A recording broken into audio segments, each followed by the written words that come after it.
여러분, 오늘 본문 요한계시록의 말씀은요, 여러분 잘 아시다시피 우리 성경의 그 맨 마지막에 수록되어 있습니다. 그리고 이 요한계시록은 사도 요한이 쓴 것으로 알려져 있고요. 그런데 예전에도 제가 한번 말씀드렸는데, 이 요한계시록 같은 어떤 이 성경을 지금 묵시문학의 형태다라고 이렇게 말씀을 드린 적이 있어요. 그래서 이 묵시문학이 갖는 특징은 뭐냐? 말씀의 구성이 오디오적으로 보다는 비주얼적인 부분이 많이 표현되고 있다는 겁니다. 즉, 환상이라든가 상징이라는 내용들이 많이 들어가 있어서 학자들은 이러한 요한계시록 같은 묵시문학을 해석하기가 좀 까다롭다고 그렇게 이야기를 해요. 왜냐하면 상징이 많다 보니까 이거를 사람마다, 그러니까 학자들마다 해석하는 방향이 달라지기 때문에 그렇게들 이야기를 하고 있습니다.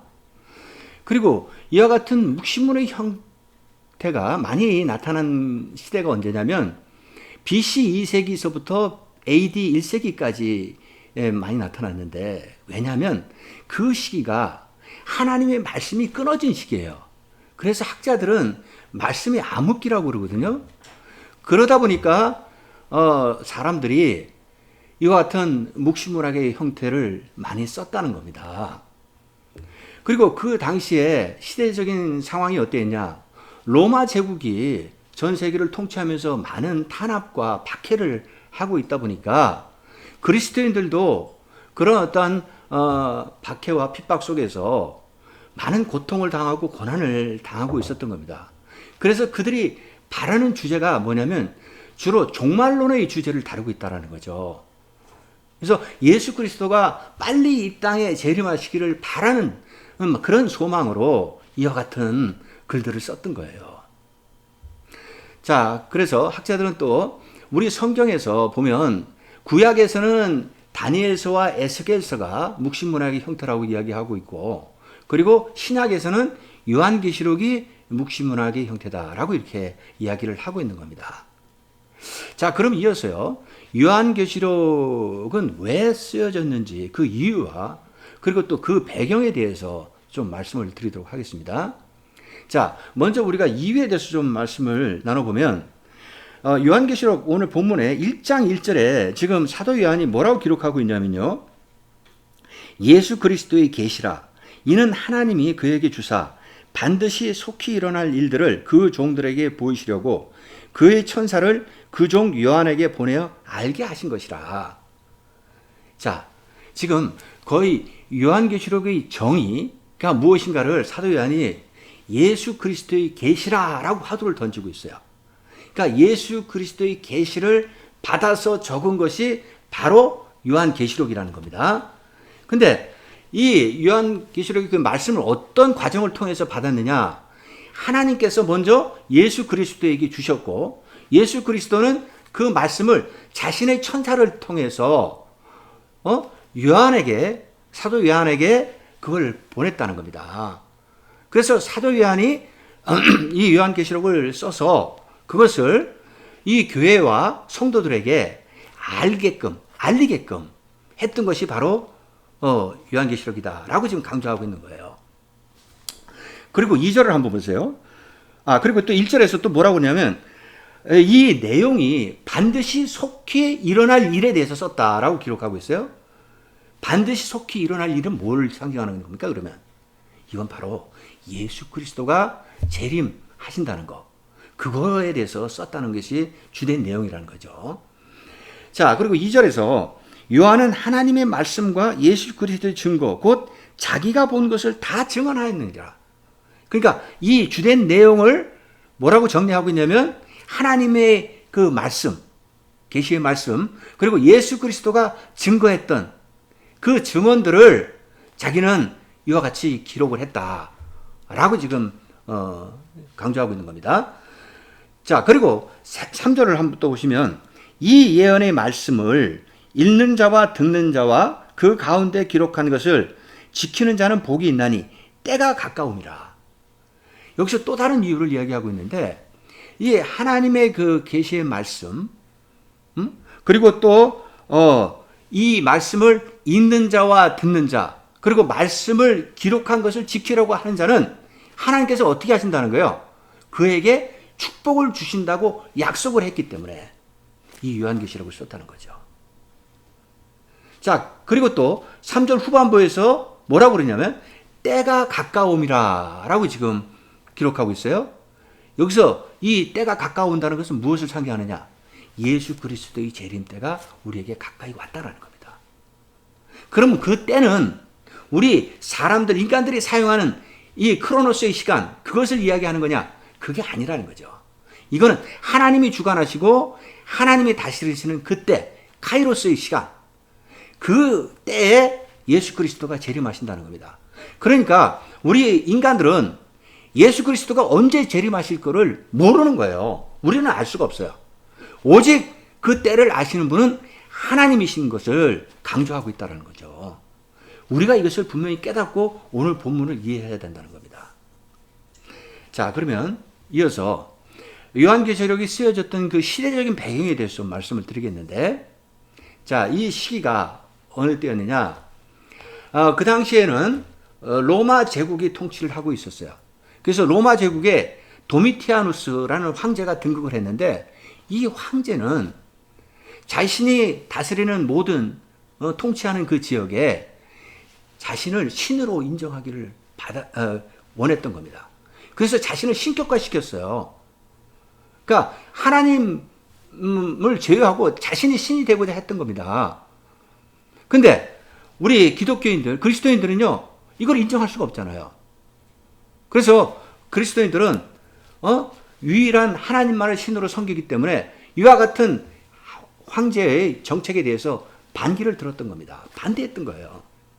그러다 보니까 많은 기독교인들, 그리스도인들이 박해를 받고 처형을 당하면서 사자의 밥이 되기도 하고, 불에 태워서 화형을 당하기도 하고 하면서 계속 죽어갔습니다. 그런 어떤 박해가 굉장히 심했던 시기예요. 자, 그 중에서는 또 일부는 또 유배를 당했던 겁니다. 귀양지로 보내졌던 거예요.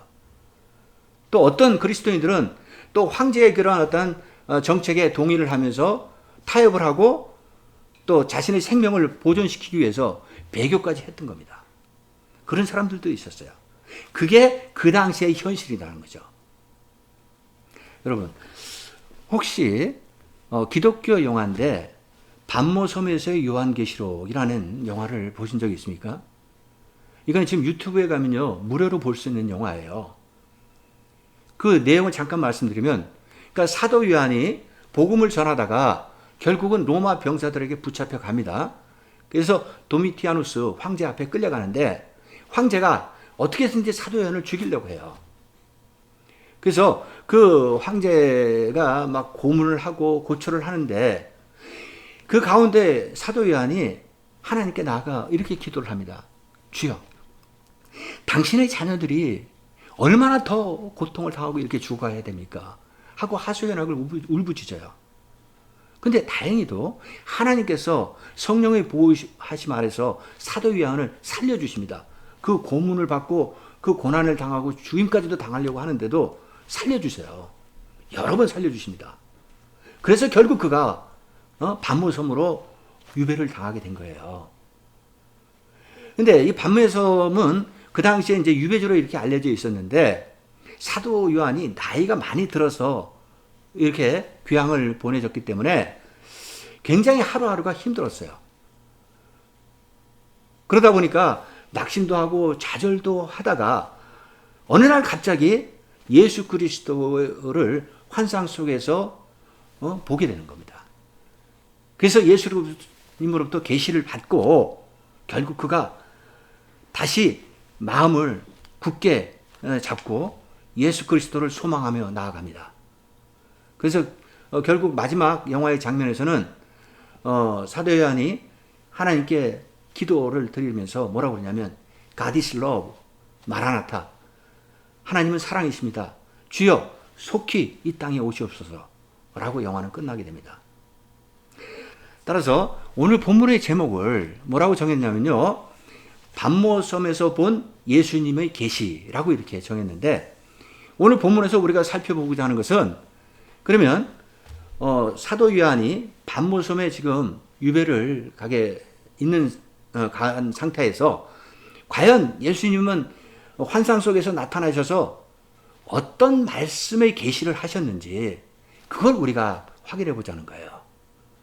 그리고 나아가서 예수님께서는 이러한 말씀과 계시를 통해서, 그리고 예수님은 과연 자신은 누구라고 말씀하시는지 그 정체성에 대해서 함께 우리가 생각해 보자는 겁니다.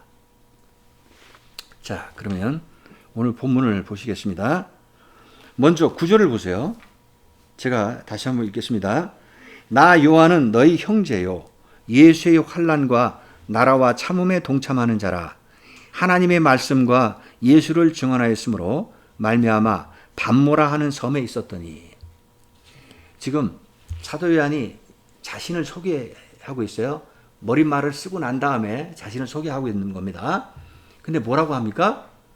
나는 너희의 형제고, 그리고 나는 예수 그리스도의 환난과 그리고 나라와 그 참음에 동참하는 자다라고 지금 기록하고 있는 겁니다.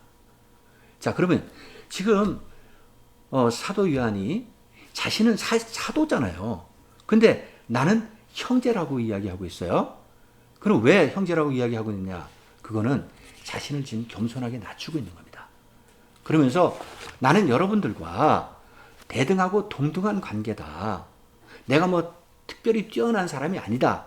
라고 하면서 자신을 낮추면서 결국 그가 이야기하려고 하는 것은 우리는 그리스도 안에서 한 형제임을 강조하고 있는 겁니다.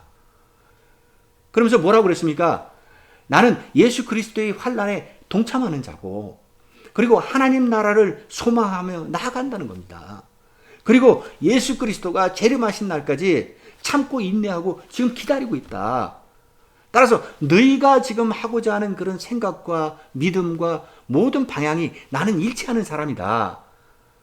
그래서 지금부터 내가 너희들에게 이 글을 쓰노라 라고 지금 이야기를 하고 있는 겁니다.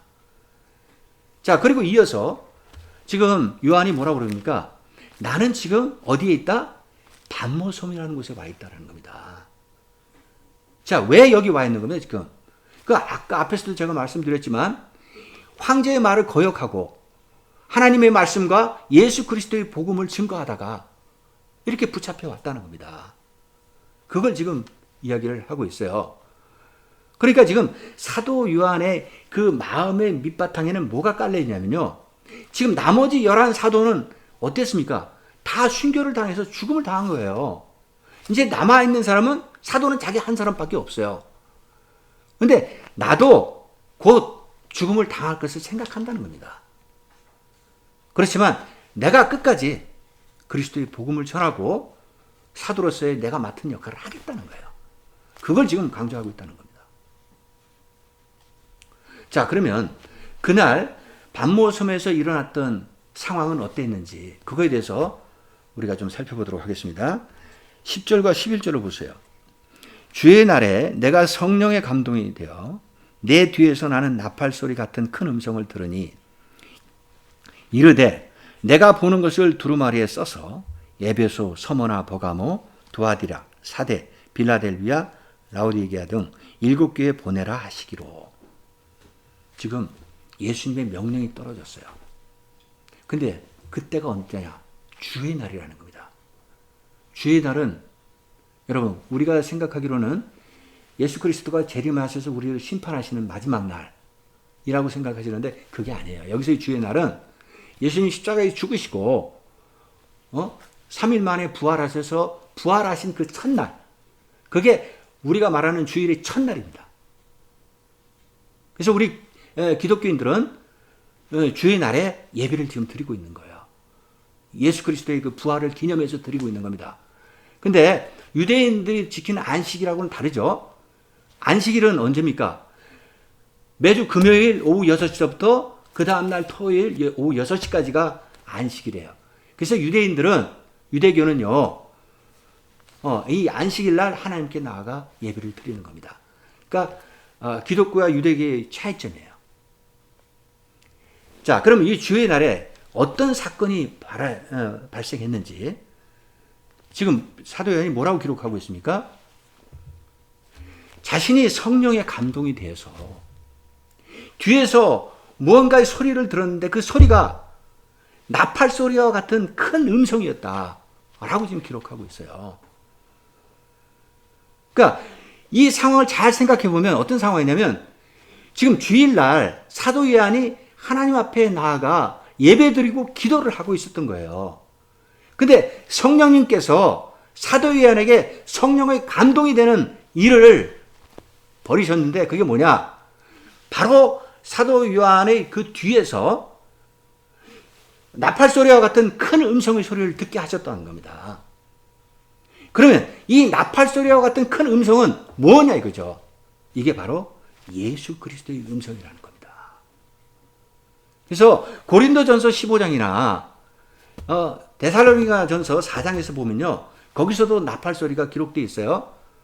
그래서 뭐라고 설명하냐면 예수 그리스도가 재림하실 때 나는 소리라고 기록하고 있다는 겁니다. 그러니까 오늘 본문에서도 이 나팔 소리는 바로 예수 그리스도의 음성이다라고 우리가 생각해 볼 수 있다는 거죠. 자, 그리고 예수님께서 구체적으로 어떤 명령을 내리셨습니까? 네가 지금 보는 것을 두루마리에 써서 7교회에 보내라는 겁니다. 그 7교회가 어디입니까? 에베소 교회, 서머나 교회, 버가모, 두아디라, 사데, 빌라델비아, 라우디아 교회. 7개. 이 7개 교회는 소아시아에 있어요. 지금이 터키입니다. 거기에 있는 교회들인데 이 교회 말고도 다른 교회들도 있었어요. 근데 왜 지금 그러면 예수님께서는 이 7교회만을 말씀하신 겁니까? 그건 바로 이 7이라는 숫자는 유대인들에게는 완전 숫자잖아요. 자, 그러다 보니까 이 7교회가 교회를 전체적으로 대표한다라고 우리가 생각할 수 있다는 겁니다. 그래서 7교회를 선정하신 거예요. 예수님께서. 그래서 이거 7교회에 두루마리에 써서 네가 본 이런 내용을 써서 보내라는 거예요. 그걸 명령하신 겁니다. 자, 그러면 이어서 구체적으로 그 사건의 내용이 어떻게 이루어졌는지 환상 속에서 본 내용들을 우리가 살펴보도록 하겠습니다. 12절서부터 16절까지 보시겠습니다. 몸을 돌이켜 나에게 말한 음성을 알아보려고 돌이킬 때 7 금촛대를 보았는데 촛대 사이에 인자 같은 이가 발에 끌리는 옷을 입고 가슴에 금띠를 띠고 그의 머리와 털의 희가 흰 양털 같고 눈 같으며 그의 눈은 불꽃 같고 그의 발은 풀무불에 단련한 빛난 주석 같고 그의 음성은 많은 물소리와 같으며 그의 오른손에 7별이 있고 그의 입에서 좌우에 날성검이 나오고 그 얼굴은 해가 힘있게 비치는 것 같더라. 자, 이 상황을 한번 보세요. 지금 사도 요한이 자신의 뒤에서 큰 나팔 소리와 같은 음성이 들렸다고 그랬죠. 그 음성을 듣고 지금 돌아다 본 겁니다. 돌아다 봤는데 가장 먼저 보인 게 뭡니까? 7 금촛대를 보았다는 거예요. 7 금촛대가 상징하는 건 뭡니까? 그 20절에서 설명하고 있어요. 20절 그 하반부에 보면 7 촛대는 7교회니라. 그러니까 지금 사도 요한이 7 금촛대를 보았는데 그 7 촛대가 상징하는 건 뭐냐? 앞에서 방금 이야기했던 7교회를 상징하고 있다는 겁니다. 근데 그 7교회 사이에 무엇을 보았다는 겁니까? 인자 같은 이가 서 있는 걸 봤다는 거예요. 인자 같은 이. 여기서 인자 같은 이가 상징하는 건 뭐죠 또? 예수 그리스도. 그래서 다니엘서 7장 13절에서도 보면요. 인자 같은 이라고 기록하고 있는데 거기서는 구체적으로 뭐라고 설명하고 있냐면 인자 같은 이가 하늘 구름을 타고 이 땅에 재림하실 것이다 라고 기록하고 있어요. 그러니까 지금 분명히 그 인자 같은 이는 예수 그리스도가 거기에 서 있었다는 겁니다. 그러면 인자 같은 이가 왜 7교회 사이에 서 있냐 이거죠. 그 상징하는 의미는 뭡니까? 이건 그 당시 로마 제국이 핍박과 어떤 압박을 받고 있는 교회들, 그거를 지키고 붙잡고 계시는 분이 누구시다? 예수 그리스도라는 것을 지금 상징적으로 표현하고 있다는 거죠. 그래서 예수 그리스도는 우리가 고난당할 때도, 우리가 핍박당할 때도 내가 너희와 항상 함께 하신다는 것을 여기서 지금 보여주고 계신다는 겁니다. 자, 그러면 이 예수 그리스도의 모습이 어떠했냐 이거죠. 그거에 대해서는요, 몇 가지로 지금 설명하고 있어요. 13절 첫째 보세요. 촛대 사이에 인자 같은 이가 발에 끌리는 옷을 입고 가슴에 금띠를 띄었다. 발에 끌리는 옷을 입고 가슴에는 금띠를 띄었다. 자, 여기서 발에 끌리는 옷이 상징하는 것은 뭐냐? 그러면 이거는 출애굽기 28장에 보면요, 대제사장의 옷차림입니다. 그 대제사장의 이미지를 지금 표현한 거예요. 그럼 대제사장이 하신 역할은 뭐예요? 그가 했던 역할은 백성들의 죄를 하나님 앞에 나와서 속죄하는, 그리고 하나님 앞에 제단에 제사를 드렸던, 바로 그가 대제사장이에요. 그러니까 그와 같은 이미지로 예수 그리스도 오셨다는 겁니다. 대제사장의 역할을 하러 이 땅에 오신 거예요. 그러니까 우리 같은 죽을 수밖에 없는 죄인들의 죄를 사해 주시기 위해서 메시아로, 구원자로 이 땅에 오셨다라는 것을 상징하고 있다는 겁니다. 자, 그리고 또 가슴에는 금띠를 둘렀다. 이거는 왕의 모습을 나타낸 거예요. 그러니까 예수님은 대제사장으로서, 왕으로서 이 땅에 오셨음을 지금 강조하고 있다는 겁니다. 자, 그 다음에 두 번째 모습을 한번 보세요. 14절. 그의 머리와 털의 희기가 흰 양털 같고 눈 같으며 그의 눈은 불꽃 같다. 자, 여기서는 예수님의 모습을 어떻게 상징으로 표현하고 있습니까? 그의 머리와 털, 이게 흰색이라는 거예요. 하얀색으로. 그리고 양털, 흰 양털 같은, 그리고 흰 눈 같은 그런 모습을 하고 계시다는 겁니다. 자, 그럼 이건 뭘 상징하느냐 이거죠. 이거는 예수 그리스도의 신성을 나타내고 있어요. 예수 그리스도는 한 점의 죄도 없으신 깨끗하고 순결하시고 정결하신 분이다 라는 것을 나타내고 있다는 겁니다. 그리고 또 그의 눈은 불꽃 같았다. 불꽃이 상징하는 건 뭐다? 이거는 악한 자들을 심판하러 오시는 정의로우시고 공의로우신 분, 그리고 통찰력이 뛰어나신 분을 상징적으로 표현하고 있다는 겁니다. 그 다음에 이어서 세 번째 모습은 15절에 보세요. 그의 발은 풀무불에 단련한 빛난 주석 같고 그의 음성은 많은 물소리와 같았다. 자, 여기서 지금 그의 발이 풀무불에 단련한 빛난 주석, 이게 상징하는 건 뭡니까? 철을 상징해요. 철을. 그러니까 철이 나타내는 의미는 뭡니까? 이거는 강력한 파워를 가지시고 이 땅에 진정한 승리자로 오셨다는 겁니다. 그걸 지금 보여주고 있고요. 그리고 그의 목소리는 많은 물소리, 그러니까 많은 물소리에서 연상되는 건 폭포수죠. 그 폭포수가 주는 우리 느낌은 뭡니까? 장엄하고 웅장함, 그런 음성을 가지신 분이다 라는 것을 우리가 알 수 있다는 겁니다. 그 다음에 네 번째의 모습을 보면 16절에서 그의 오른손에 7별이 있고 그의 입에서 좌우에 날상검이 나오고 그 얼굴은 해가 힘있게 비치는 것 같더라. 자, 먼저 그의 오른손에 7별이 있다는 겁니다. 7별을 가지고 계셨다는 거예요. 이거는 20절에 보세요. 뭘 상징하고 있냐면 그 20절 중간 부분에 7별은 7교회의 사자다. 그래서 여기서 사자라는 건 하나님의 천사라는 겁니다. 그러니까 7교회 각각을 지키는 천사가 있었는데 그들이 7명의 하나님의 천사들이라는 거예요. 그래서 그들은 하나님으로부터 위임받은 일을 교회를 위해서 하고 있는 사람, 그러니까 하고 있는 천사들이라는 것을 우리가 상징하고 있다는 겁니다. 자, 그리고 그 입에서는 좌우에 날성검이 나오는 그런 형상이라는 거죠. 그럼 여기서 날성검은 무엇을 상징하느냐? 이건 하나님의 말씀, 즉 그리스도의 진리의 말씀을 상징하고 있다는 겁니다. 그의 말씀은, 진리의 말씀은 정말 강력한 능력을 나타내고 권능을 나타낸다는 거예요. 그래서 그의 말씀은 또 악한 영들을 무찌르고 승리하는 그런 어떤 중요한 무기가 된다는 거죠. 그래서 히브리서 4장 12절에서도 이와 같은 내용이 기록되고 있는데, 하나님의 말씀은 살아있고 활력이 있어 좌우의 날선 어떤 검보다도 예리하여 혼과 영과 및 관절과 골수를 찔러 쪼개기까지 하며 또 마음의 생각과 뜻을 판단하느니. 그러니까 여기서도 히브리서 기자가 강조하는 게 하나님의 말씀은 살아있어서 운동력이 있다는 겁니다. 그래서 그 말씀 앞에 나아가면 우리의 혼과 영과 골수를 찔러서 우리가 가지고 있는 마음의 생각, 우리의 죄악들을 다 드러나게 한다는 거죠. 그만큼 하나님의 말씀은 강력하고 힘이 있다라는 것을 강조하고 있다는 거죠.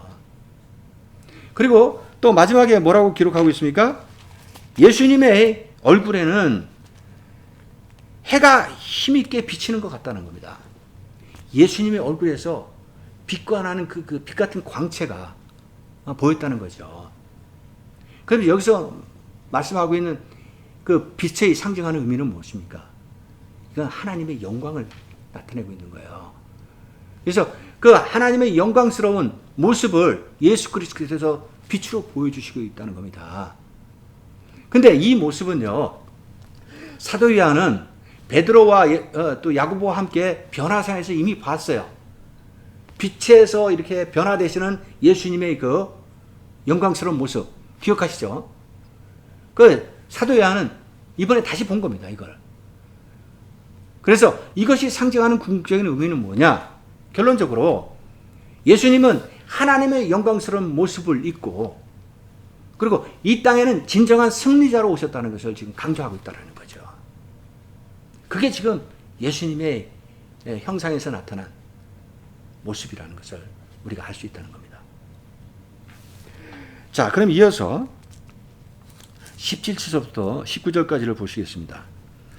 내가 볼 때 그의 발 앞에 엎드려져 죽은 자 같이 되매 그가 오른손을 내게 얹고 이르시되 두려워하지 말라. 나는 처음이요 마지막이니 곧 살아있는 자라. 내가 전에 죽었었노라. 볼지어다 이제 세세토록 살아있어 사망과 음부의 열쇠를 가졌노니 그러므로 내가 본 것과 지금 있는 일과 장차 될 일을 기록하라. 자, 지금 여기서 사도 요한의 모습은 처음에 어떻게 시작이 됩니까? 예수 그리스도의 모습이 너무나 영광스러워서 그가 예수님의 발 앞에 엎드렸는데 마치 죽은 자처럼 엎드렸다는 거예요. 그러니까 이것이 상징하는 의미는 뭐냐면 예수 그리스도의 영광스러운 모습에 압도를 당해서 두렵고 떨리는 마음으로 고개를 들지 못하고 있는 사도 요한을 우리가 생각할 수 있다는 겁니다. 자, 그때 예수님께서 사도 요한에게 어떻게 하셨어요? 손을 얹으셨어요. 손을 얹으시면서 뭐라고 말씀하셨습니까? 두려워하지 말라. 나는 처음이요 마지막이다. 라고 말씀을 하신 겁니다. 그러면 처음이요 마지막 이다라는 말씀은 바로 앞에 8절에서 보면요, 이와 비슷한 내용이 기록되어 있습니다. 주 하나님이 이르시되 나는 알파와 오메가라. 이제도 있고 전에도 있었고 장차 올 자요 전능한 자라 하시더라. 그러니까 이 말씀과 처음이요 마지막이라는 말씀이 연관된다는 거죠. 그래서 예수 그리스도도 어떻다는 겁니까? 하나님과 동일하신 분이라는 거예요. 하나님과 동일하신 전지전능하신 분이 바로 예수 그리스도임을 강조하고 있는 겁니다. 그러면서 이 세상의 처음과 마지막까지 나는 너희와 함께 할 것이다 라고 예수님께서도 말씀하신다는 거죠. 그걸 우리가 생각할 수 있어야 된다는 겁니다. 그리고 또 예수님께서 뭐라고 말씀하셨습니까? 나는 예전에는 죽었었다는 겁니다. 그렇지만 지금은 다시 부활해서 살아나셔서 영원토록 살아있을 것이다 라고 말씀하고 계시는 거예요. 자, 이 말씀이 상징하는 건 뭐냐? 예수님은 지금도 살아계셔서 구원받을 자들을 위해서 구원 사역을 계속 지금도 하고 계신다는 것을 우리에게 말씀하고 계신다는 거예요. 자, 그리고 또 뭐라고 말씀하십니까? 나는 반드시 이 땅을 심판하러 재림하신다는 겁니다. 그래서 심판의 날에 영생을 살아갈 자와 사망과 음부에 들어갈 자를 내가 심판하시겠다는 거예요. 내가 그 열쇠를 쥐고 있다는 겁니다. 그러니까 궁극적으로 여기서 예수님께서 하시는 계시의 말씀은 나는 과거에도 현재에도 미래에도 함께 할 것이라는 겁니다. 하나님의 주권으로 이 땅을 통치하고 다스릴 것이다 라는 것을 지금 강조하고 계신다는 거죠. 그래서 마지막 19절 보시면 그러므로 내가 본 것과 지금 있는 일과 장차 될 일을 기록하라. 자, 이 말씀이 요한계시록 전체를 총괄하는 그 말씀이에요. 결론이에요. 자, 뭐라는 겁니까? 오늘 네가 본 거 1장에 기록하라는 겁니다. 그리고 지금 있는 일 2장 3장에 기록하라는 겁니다. 2장 3장은 내용이 뭐냐? 앞에서 말씀드렸던 7교회에게 보내는 편지의 내용이에요. 그걸 그대로 기록하라는 거죠. 그 다음에 장차 될 일을 기록하라는 겁니다. 이거는 4장 이후서부터 22장까지 앞으로 일어날 일, 그거에 대해서 기록하라는 거예요. 그러니까 지금 예수님께서는 사도 요한에게 마지막 명령으로 네가 요한계시록을 써서 이걸 모든 교회와 성도들에게 알리고 읽게 하라 라고 지금 명령을 하신 겁니다. 사랑하는 여러분, 오늘 본문을 정리하겠습니다. 오늘 본문에서 지금 보면은 사도 요한이 밤모섬에서 예수님을 환상 속에서 만나면서 계시의 내용을 받은 그 말씀이에요. 근데 궁극적인 말씀이 뭐냐? 예수 그리스도는 이 땅에 반드시 심판하러 재림하신다는 겁니다. 따라서 모든 교회와 성도들은 예수 그리스도의 이 말씀을 믿고 너희들에게 지금 어떠한 환난이 닥치고 어떠한 고난이 오더라도 낙심하지 말고 포기하지 말라는 거예요. 예수 그리스도에 대한 소망을 붙잡고 나아가라는 겁니다. 왜냐하면 예수님께서는 하나님과 같은 동일하신 분, 전지전능하신 분이기 때문에 성령의 권능과 성령의 도우심 아래서 모든 교회 그리고 모든 믿는 자들을 위해서 반드시 그들을 축복의 길로 영생의 길로 인도하신다는 거예요. 그걸 지금 말씀하고 계신다는 겁니다. 따라서 오늘날 교회와 우리 그리스도인들도요, 이와 같은 예수 그리스도의 진리의 말씀을 믿고 예수 그리스도만을 붙잡고 나아가야 된다는 겁니다. 그러면 우리도 영생의 길로 구원의 길로 갈 수 있다는 거예요. 그걸 지금 말씀하고 계신다는 겁니다. 그렇기 위해서는 우리가 보다 더 거룩하고 경건한 그리스도인으로서 거듭나야 된다는 것을 다시 한번 강조해서 말씀을 드립니다. 자, 그러면 이번 한 주간도 이 말씀을 묵상하시면서 주님과 동행하시고 주 안에서 승리하시는 여러분 되시기를 간절히 축원드리겠습니다. 예, 기도하겠습니다.